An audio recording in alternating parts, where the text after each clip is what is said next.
Olá a todos, me chamo Mário Paes, sou professor do Instituto Federal do Tocantins. Na oportunidade, gostaria de agradecer a presença dos participantes do segundo EQGBI neste webinar, cujo tema é liofilização de amostras, fundamentos e aplicação. Bom, a ideia desta apresentação é trazer informações sobre o processo de liofilização, destacando os seguintes tópicos: a definição desse processo, apresentar fundamentos e as etapas da liofilização, mostrar os componentes de um liofilizador, que é o equipamento que promove a liofilização, e encerrar com vantagens e limitações. Bom, nosso ponto de partida ocorre com o seguinte questionamento: o que é a liofilização? A palavra liofilização ela vem do termo liófilo, que significa amigo do solvente. Nesse contexto, a liofilização ela pode ser conceituada como um processo em que permite a remoção do solvente, geralmente a água, de uma amostra previamente congelada através da sublimação sob o efeito da pressão.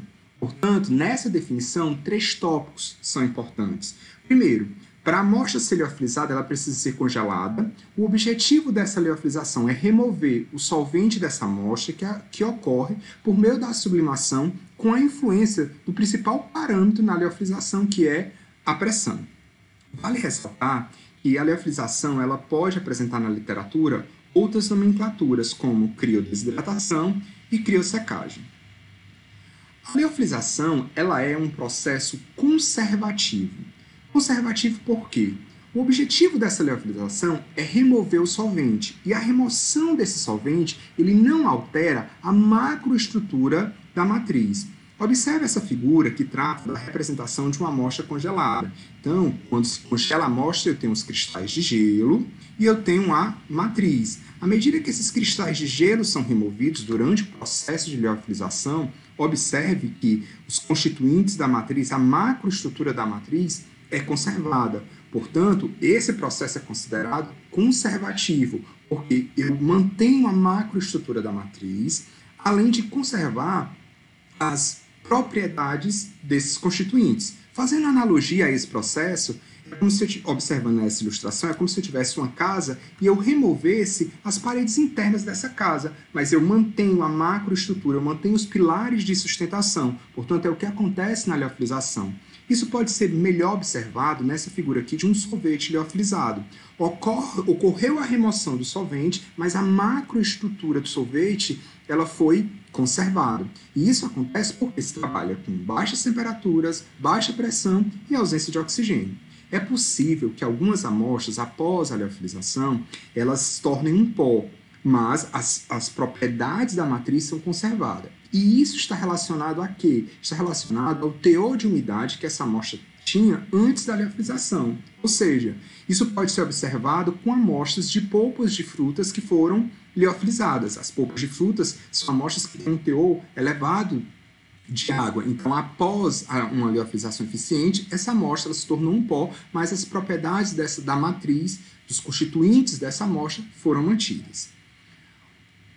A liofilização ela também pode ser considerada um processo de estabilização. Por quê? Porque a remoção do solvente ela não altera o relógio cinético natural dos constituintes da matriz. Apenas o solvente é removido. Portanto, uma liofilização eficiente ela garante o não crescimento microbiológico, impede reações indesejáveis, além de conservar os constituintes da matriz. Bom, o processo de liofilização ele foi descoberto por volta de 1890 com experimentos conduzidos por alemães na secagem de tecido. A popularização desse processo ocorreu após a Segunda Guerra Mundial, onde foram desenvolvidas pesquisas que trouxeram melhores esclarecimentos para esse processo. Para que a gente possa entender o princípio básico da liofilização, vamos observar esse esquema aqui. Eu tenho um sistema fechado, com 2 recipientes que estão interligados, sendo que uma região de um recipiente eu tenho uma temperatura de menos 15 graus Celsius e o outro recipiente eu tenho uma temperatura de menos 40 graus Celsius. À medida que o tempo foi passando, observa-se uma migração de vapores da região A para a região B, ou seja, de uma região menos congelada para uma região mais congelada. Então, o princípio da liofilização, ele acontece através dessa remoção, através desse fluxo de vapor, que vai ser sempre de uma região menos congelada para uma região mais congelada. Portanto, através dessa observação, os pesquisadores eles enunciaram o processo de liofilização como se conhece hoje e desenvolveram os liofilizadores, que são os equipamentos que promovem a liofilização. Hoje em dia, há uma variedade de produtos que podem ser liofilizados, como vitaminas, vacinas, micro-organismos, alimentos de uma maneira em geral. Portanto, este processo de liofilização ele encontra um espaço relevante na indústria alimentar, farmacêutica e na pesquisa. Quando se fala da pesquisa, vem a seguinte pergunta: qual o papel da liofilização dentro da análise química? Antes da análise propriamente dita, existem etapas que antecedem a isso. Essas etapas, na sequência analítica, é denominado de preparo de amostra. Portanto, a liofilização ela é uma etapa de preparo de amostra. Dependendo da análise, o solvente dessa amostra, a água presente nessa amostra, ela pode ser interferente. Então, emprega-se a liofilização para remover esse solvente e ocorra a análise sem interferente. Portanto, a liofilização ela atua dentro da análise química, contribuindo para minimizar erros experimentais. Bom, nos fundamentos da liofilização, baseado no conceito, a liofilização a gente já sabe que o objetivo é remover o solvente que está na amostra. Geralmente esse solvente é a água. Essa remoção ela se dá por meio de um processo físico que é a sublimação. A sublimação é uma mudança de estado da matéria do estado sólido para o estado gasoso, sem passar pelo estado de líquido. Esse processo ele é um processo caracterizado como endotérmico, ou seja, precisa absorver energia, ou seja, eu preciso fornecer energia para a amostra para que ocorra a passagem do solvente do estado sólido diretamente para o estado gasoso. E para que isso aconteça, eu vou precisar de um parâmetro que é fundamental na liofilização, que é a pressão. Para que a gente possa compreender a relação da pressão com a taxa de sublimação, vamos analisar esse gráfico que traz o diagrama de fase da água. Esse gráfico ele mostra os três estados físicos da água em função da pressão, eixo Y, e da temperatura, eixo X. Observe que essa linha mais escura representa a interface entre os estados, tá? E existe um ponto que é conhecido como ponto triplo, e nesse ponto coexistem os três estados físicos, sólido, líquido e gasoso. Observe que abaixo desse ponto triplo, qualquer pressão que seja utilizada abaixo desse ponto triplo promove a passagem da água do estado sólido diretamente para o estado gasoso, ou seja, promove a sublimação e, por consequência disso, favorece a liofilização, já que a remoção de solvente acontece por sublimação. Nesse contexto, a gente pode observar que é possível provocar uma mudança de estado físico alterando pressão e ou temperatura. Bem, as etapas da liofilização. A liofilização ela é constituída de 4 etapas. A primeira etapa é a etapa de congelamento da amostra, tá? É uma etapa primordial. Se a amostra não for bem congelada, eu não vou ter um processo de liofilização eficiente. A segunda etapa é a etapa conhecida como secagem primária, que é onde ocorre a sublimação do solvente, a remoção do solvente da amostra. A terceira etapa é o que a gente chama de secagem secundária. Essa secagem secundária ela remove a água absorvida à matriz e ela é uma etapa opcional a esse processo, ou seja, ela vai depender do objetivo do analista em relação à umidade da amostra. E a quarta etapa é a etapa do acondicionamento, ou seja, é o armazenamento dessa amostra. Pois é sobre cada uma dessas etapas que a gente vai falar um pouco agora. Quando se fala de congelamento, qual o objetivo de se congelar a amostra para iniciar o processo de liofilização? O objetivo é promover a separação do solvente e do soluto. Isso parece um pouco abstrato, né? Então vamos observar a representação dessa amostra congelada, que eu já tinha mostrado anteriormente, que quando ocorre um congelamento adequado, eu consigo observar, claro que isso em nível microscópico, os cristais de gelo e a matriz. Observando essa segunda figura, que traz uma representação de uma microscopia eletrônica de varredura de uma amostra congelada, essa parte mais clara representa os cristais de gelo e essa parte mais escura representa a matriz. Observe que a matriz ela se encontra nos interstícios entre os cristais de gelo. Então, o objetivo de se congelar é fazer essa separação do solvente do soluto. Após separado, eu consigo remover esse solvente com maior facilidade. Esse congelamento ele pode ser realizado através de ultrafreezer, banho de congelamento rotativo ou nitrogênio líquido. É possível fazer um congelamento com freezer convencional? Depende da amostra. É importante selecionar que cada produto ele apresenta uma peculiaridade e, portanto, cada ciclo de liofilização vai ser único.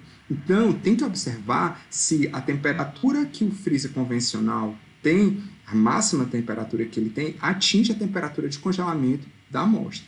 No entanto, o que mais se utiliza são esses equipamentos, como ultrafreezer, banho de congelamento rotativo e nitrogênio líquido. 3 parâmetros são importantes nessa etapa de congelamento. Um é a temperatura de congelamento, segundo, velocidade de congelamento e a espessura da amostra. O que é a temperatura de congelamento? Ou seja, é conhecer qual é a temperatura adequada da amostra para que se possa promover uma liofilização eficiente. Tá? Essa temperatura de congelamento ela pode ser chamada de ponto eutético quando se trabalha com amostras puras ou temperatura de colapso para as demais amostras. O objetivo de se conhecer esse ponto, de se conhecer essa temperatura, é garantir um congelamento adequado e, por consequência disso, uma eficiência no processo de liofilização e garantir a seleção do vácuo ideal, ou seja, a pressão que vai ser utilizada no processo de liofilização. Posteriormente, eu vou mostrar essa relação entre temperatura e pressão. Tudo bem. De que maneira eu determino essa temperatura de congelamento? Então, ela pode ser determinada através do valor termodinâmico teórico que existe na literatura, em manuais técnicos, em artigos científicos, mas também existem alguns equipamentos que determinam essa temperatura. Um deles é o criomicroscópio. Esse criomicroscópio, você introduz microlitros da amostra nesse equipamento e consegue monitorar em tempo real o congelamento dessa amostra e, portanto, determinar qual é essa temperatura que é utilizado para o processo de liofilização. Bom, o segundo tópico está relacionado à velocidade de congelamento. Essa velocidade de congelamento ela está totalmente relacionada com a formação dos cristais de gelo.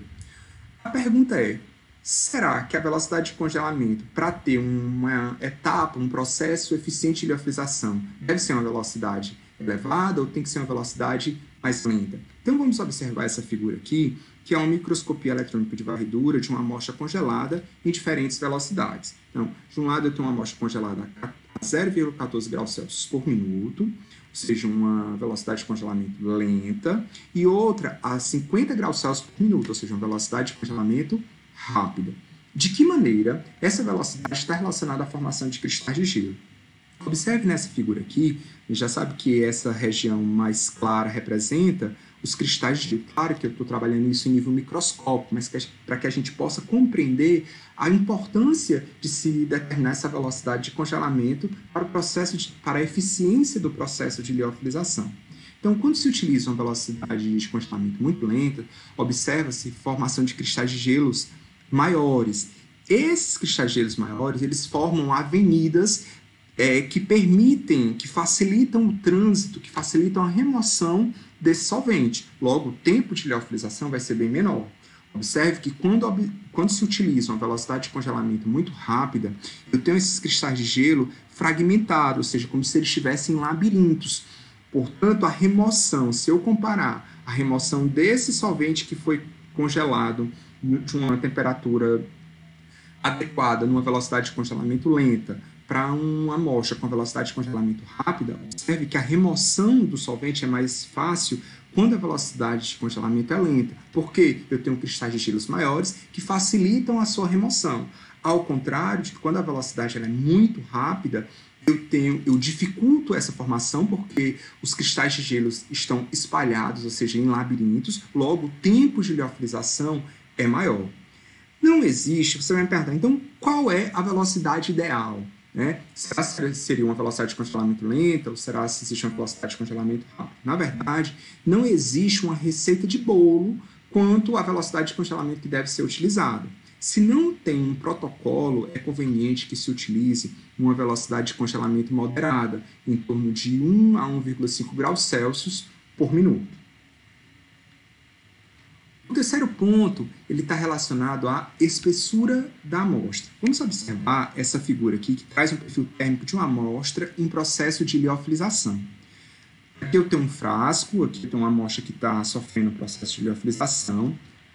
A liofilização ela acontece de cima para baixo. Então, observe aqui nessa figura que eu tenho uma camada seca, que é a região onde já sofreu liofilização, e aqui eu tenho uma camada congelada, tá? Que é onde ainda vai passar pelo processo de liofilização. Então, observe que essa figura aqui, eu tenho um frasco que está passando por um processo de remoção. Então, a liofilização acontece de cima para baixo, está acontecendo a transferência térmica, uma vez que o processo de sublimação é um processo que necessita absorver energia, então fornece energia térmica para que isso possa acontecer, e eu tenho uma interface de sublimação. Observe que nessa região aqui, onde eu tenho a base do frasco, eu tenho mais ou menos uma temperatura em torno de mais 25 graus Celsius. À medida que eu vou subindo para essa interface de sublimação, eu vou reduzindo a temperatura e na camada mais seca eu vou aumentando a temperatura. O que é que eu quero mostrar com isso? Que existe, durante o processo de liofilização, uma heterogeneidade de temperatura durante esse processo. Portanto, quando a amostra ela é muito espessa, essa heterogeneidade de temperatura ela pode provocar um descongelamento da amostra. Portanto, o processo não se torna eficiente e eu vou passar longos períodos da amostra sendo liofilizada. E no final eu não vou ter uma liofilização eficiente.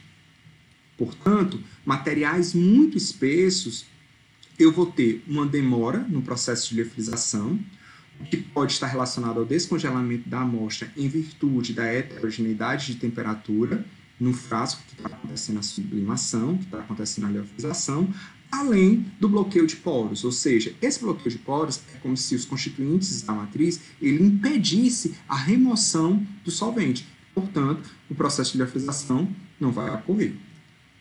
Tá? É conveniente que, quando se faça um congelamento, que ocorra uma distribuição da amostra pelo frasco durante o congelamento. Conforme a gente pode observar aqui nessa figura, eu tenho um congelamento estático, coloquei a amostra aqui no frasco e congelei.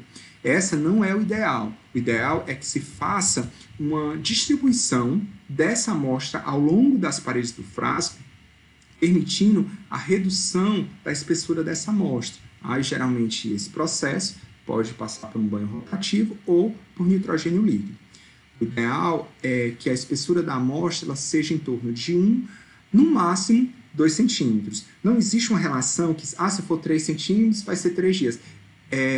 Às vezes, o tamanho da espessura pode passar horas, períodos longos de liofilização. Bem, a segunda etapa ela diz respeito à secagem primária. Essa secagem primária acontece a remoção de todos os cristais de gelo, tá? Desde que a amostra ela seja congelada adequadamente. Isso corresponde, essa remoção total dos cristais de gelo, a 90% da água presente na amostra que vai ser liofilizada. 2 pontos são importantes na secagem primária. A pressão, porque a secagem primária acontece a sublimação, e a gente viu que a sublimação ela é favorecida com a redução da pressão. Então, a pressão é um fator importante quando se analisa a etapa de secagem primária, que é a etapa onde vai ocorrer a remoção desse solvente, e a temperatura de congelamento. Bem, quando se fala de pressão, a gente viu pelo diagrama de fase da água que a pressão que tem que ser utilizada é uma pressão que está abaixo do ponto triplo. Essa pressão que está abaixo do ponto triplo vai promover a sublimação do solvente da amostra. A pergunta é, mas qual o vácuo ideal? Qual seria essa pressão ideal? Será que essa pressão, o conveniente seria a mais próxima do ponto triplo ou a mais distante desse ponto triplo, ou seja, a mais baixa pressão? Então, para que a gente possa compreender qual seria a pressão ideal para se utilizar durante a secagem primária, vamos compreender essas duas variáveis, pressão e volume. A gente sabe que pressão e volume são grandezas inversamente proporcionais, ou seja, se a pressão diminui, o volume aumenta, se a pressão aumenta, o volume diminui. Qual a relação disso no processo de liofilização? Quando eu utilizo uma pressão muito baixa, o que vai acontecer é que eu vou ter um despreendimento grande de vapores em um volume grande. Esse volume ele vai sofrer uma dificuldade de remoção, porque eu vou ter vários vapores em vários volumes, com a massa bastante distribuída, e, portanto, vai haver dificuldade dessa remoção, e, portanto, maior vai ser o tempo da liofilização. Então, esse processo ele não foi otimizado, porque utilizou-se na secagem primária uma pressão muito baixa. Além disso, a gente sabe que na sublimação é um processo endotérmico. Se a pressão é muito baixa, maior vai ser a energia que vai ser fornecida para esse processo de sublimação. Portanto, com base nisso, qual seria a pressão ideal para se trabalhar na secagem primária? Então, vamos observar essa curva da pressão do gelo para que a gente possa responder essa pergunta, qual seria o vácuo ideal? Na verdade, quando se trabalha com pesquisa, sempre utiliza uma pressão que corresponde a uma temperatura a 10 graus Celsius a menos que a temperatura de congelamento da amostra. Como assim? Digamos que a amostra ela congele a 0 graus Celsius. Portanto, a pressão que eu vou utilizar é uma pressão abaixo de 4,58 militor ou abaixo de 6,11 milibar. A pergunta é, abaixo quanto? Então, quando se trabalha com pesquisa, essa pressão que vai ser utilizada para fazer a secagem primária de uma amostra com temperatura de 0 graus Celsius, ela corresponde a uma pressão que está equivalente a uma temperatura de menos 10 graus Celsius. Portanto, para uma amostra que congela, a temperatura de congelamento da amostra a 0 graus Celsius, a pressão que vai ser utilizada corresponde a uma temperatura 10 graus Celsius abaixo dela, que é a pressão de 1,94 militor ou 2,59 milibar. Essa margem é justamente para garantir que toda a amostra vai permanecer congelada durante todo o processo que está acontecendo na liofilização e, por consequência, garantir um processo de liofilização eficiente. Por exemplo, digamos que a minha amostra ela congele a menos 50 graus Celsius.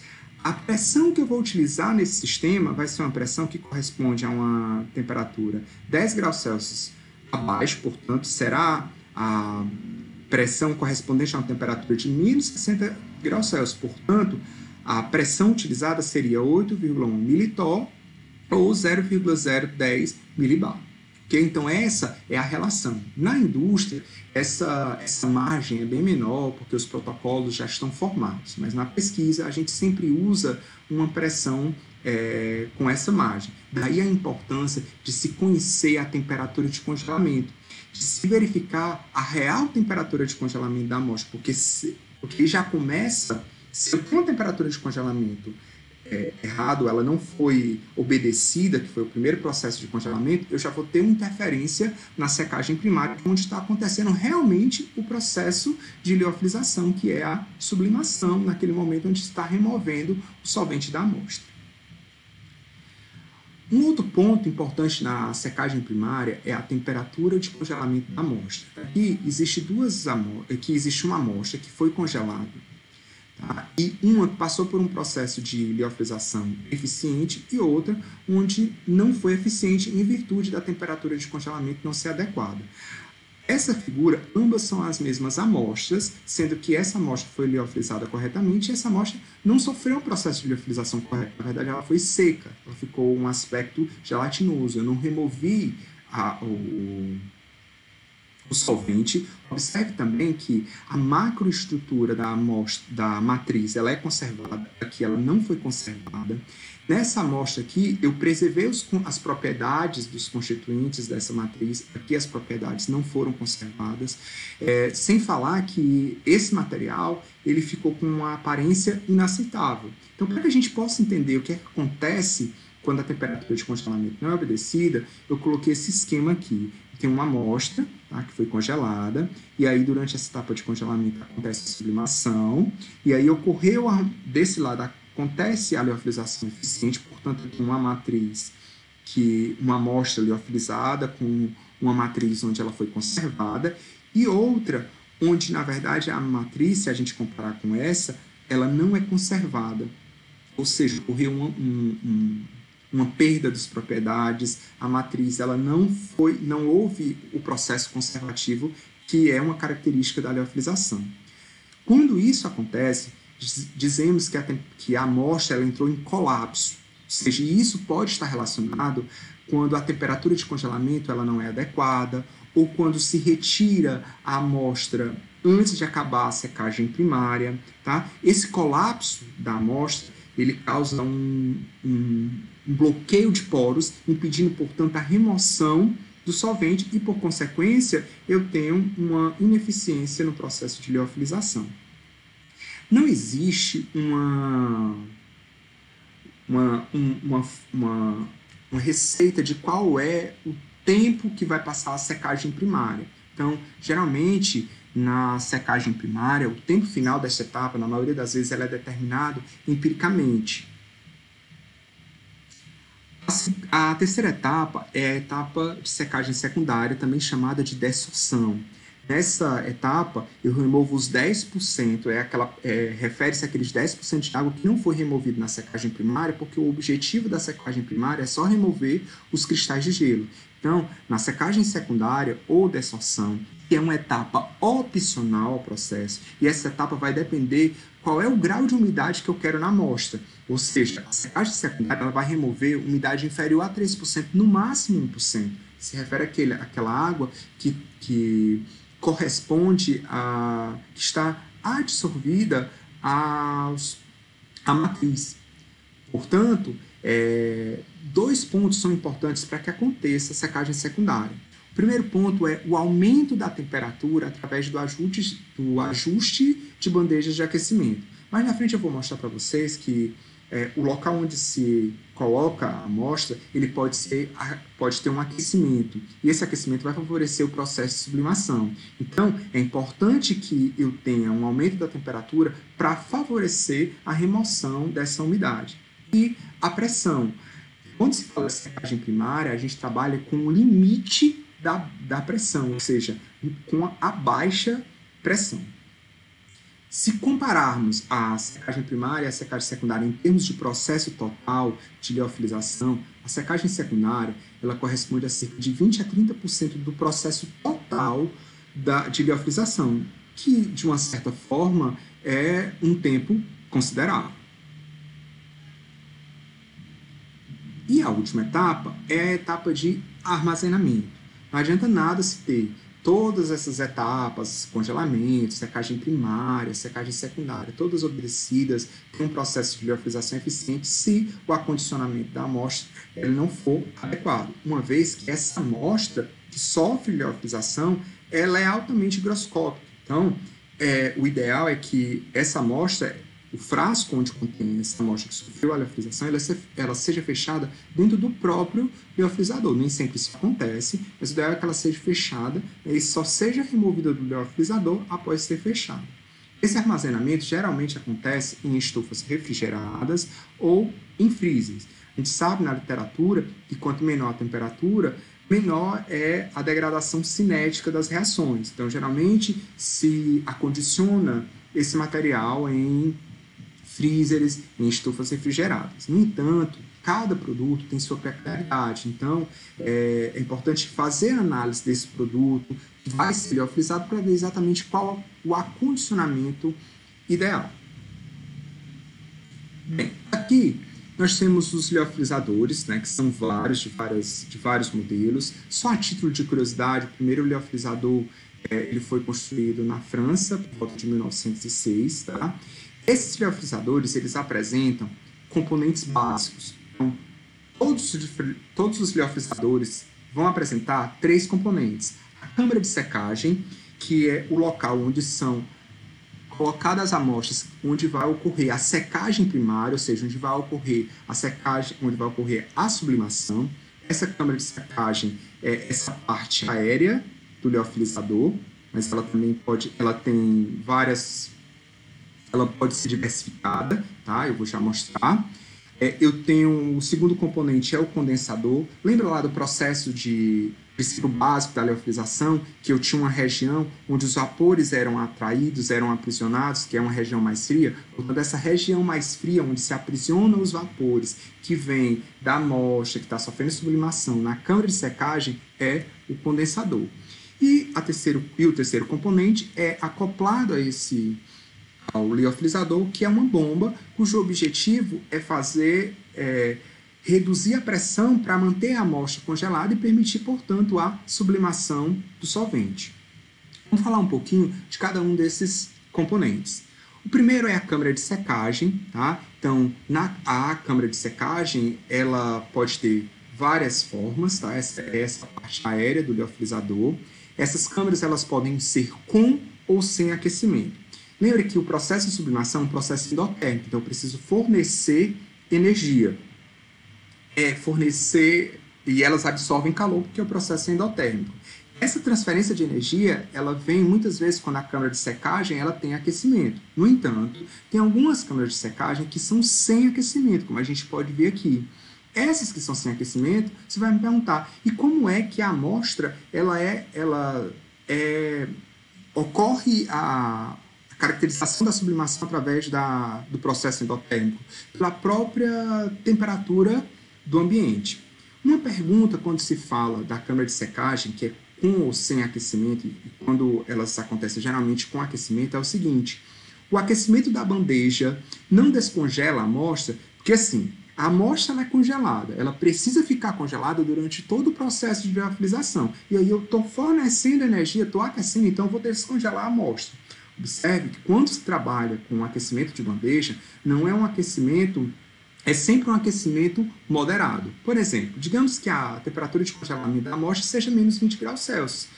A temperatura dessa bandeja vai em torno de menos 10 graus Celsius. Então, é uma temperatura que ela é moderada. E o estado congelado da amostra, ele é mais influenciado pela baixa pressão do que pela própria temperatura de aquecimento dessa bandeja.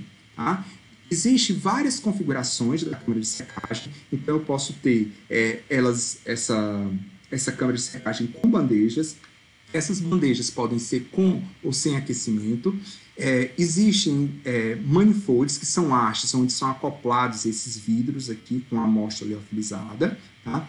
Existe também câmaras de secagem com ou sem sistema de vedação. Lembra quando a gente estava falando da etapa de armazenamento, que o ideal é que a amostra ela seja fechada dentro do próprio liofilizador. Geralmente se utiliza frasquinhos de penicilina, que ficam com as tampas sempre abertas, e quando acaba o processo de liofilização, essa tampa é pressionada sobre esses frascos, então ela é fechada a vácuo. E existe uma variedade dessas câmaras de secagem. O que acontece na câmara de secagem é a sublimação. Então, a gente pode observar que na câmara de secagem, a câmara com aquecimento de bandeja, ela permite um menor tempo de liofilização, tá?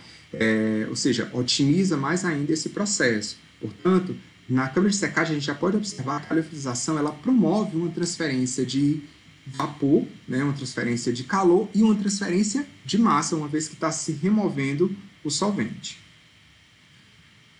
O segundo componente refere-se ao condensador, que é uma serpentina fria que fica abaixo da câmara de secagem, tá? E ela opera com 3 temperaturas, menos 55 graus Celsius, ou menos 85 graus Celsius e menos 105 graus Celsius.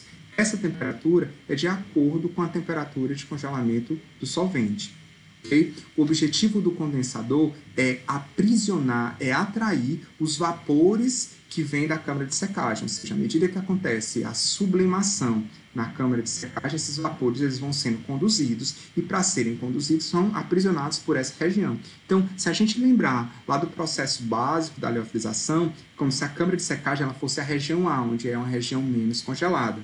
E a região B é o condensador, que é a região mais congelada. Então, o que a gente pode inferir com isso? Que o condensador ele tem que ter sempre uma temperatura mais baixa do que a temperatura de congelamento da amostra. E mais baixo quanto? Geralmente utiliza-se em termos de 10 graus Celsius menores. Geralmente, quando se trabalha com a remoção do solvente aquoso, a temperatura do condensador é em torno de menos 55 graus Celsius. Se a temperatura de congelamento ela for menor do que a temperatura de congelamento do condensador, não vai se estabelecer esse fluxo de vapor. Isso só vai acontecer quando a temperatura de congelamento atingir uma temperatura 10 graus Celsius maior do que a do condensador. Portanto, a temperatura do condensador ela deve ser, no mínimo, 10 graus Celsius abaixo da temperatura de congelamento. Então, como a gente pode ver aqui, há uma interligação, tá, entre a câmara de secagem, que é onde acontece a secagem primária, onde acontece a remoção de 90% dos cristais de gelo através da sublimação. Isso a uma baixa pressão, tá? E à medida que vai acontecendo esse processo de liofilização, esses vapores vão sendo atraídos para uma região mais fria, que é o condensador. É o condensador que aprisiona esses vapores. É para o condensador que vai o fluxo do vapor referente ao solvente que estava na amostra. E o outro componente é a bomba, tá? A função da bomba de vácuo não é atrair os vapores. Quem faz essa atração é o condensador. A função de uma bomba de vácuo ela é reduzir a pressão para manter a amostra congelada. Tá? E aí a gente entra com aquelas importâncias. Quando se fala de... Às vezes essa bomba ela tem ajuste de pressão, e é conveniente que ela tenha, para que a gente possa separar o que acontece na secagem primária e a secagem secundária. Porque na secagem primária não é conveniente eu trabalhar com uma pressão muito baixa, ou seja, com o limite da bomba de vácuo. Tá? Mas quando se numa determinada processo de liofilização se opta por fazer uma secagem secundária, aí sim eu preciso trabalhar com o limite da bomba de vácuo. Se a bomba ela não tem esse limite, fica difícil a gente diferenciar se está acontecendo a secagem primária e a secagem secundária, e aí deve-se trabalhar, provavelmente quando não tem esse ajuste de pressão, sempre no limite da bomba de vácuo. Então aqui é um esquema de um liofilizador. Então todo o processo que já foi comentado dentro dessa apresentação, acontece nesse equipamento, nesse esquema, tá? Então, eu tenho uma remoção desse solvente, essa remoção desse solvente é devido à sublimação, com a influência da pressão. Quem permite a redução dessa pressão para que ocorra a sublimação é a bomba de vácuo que está acoplada ao liofilizador. À medida que vai acontecendo a liofilização, acontece a remoção desse solvente e esses vapores são aprisionados pelo condensador. Bem, chegando ao fim da nossa conversa, vamos falar de algumas vantagens desse processo de liofilização. Primeiro, ele não ocorre alteração nas propriedades da matriz, a gente já viu que ele é um processo conservativo. Segundo, a perda dos constituintes voláteis é minimizada. O produto liofilizado possui uma facilidade de redissolução, então geralmente quando se liofiliza medicamentos, geralmente existe um diluente, né, que facilita o produto liofilizado, ele tem uma fácil redissolução, e a inibição do desenvolvimento de micro-organismos ou eventuais reações. Uma liofilização eficiente, ela inibe o crescimento microbiano e reações indesejáveis. Em relação aos limites, o processo de liofilização ele tem um elevado custo energético, ele é um processo moroso, então ele demora muitas vezes mais de 24 horas, e se ele não for obedecido a alguns parâmetros importantes, então pode demorar muitos dias, tá? E ainda no final ainda não tem um processo de liofilização eficiente, e tem a questão do custo do equipamento. Bom, finalizando a nossa apresentação, aqui tem algumas referências que eu retirei para a construção dessa webinар. Eu tentei pegar alguns materiais de empresas que fabricam através de manuais dessas empresas que já fabricam esses liofilizadores. Tá? Eu deixo o meu e-mail, mario.paz@ftol.edu.br, para dúvidas em relação a essa webinar. Tá?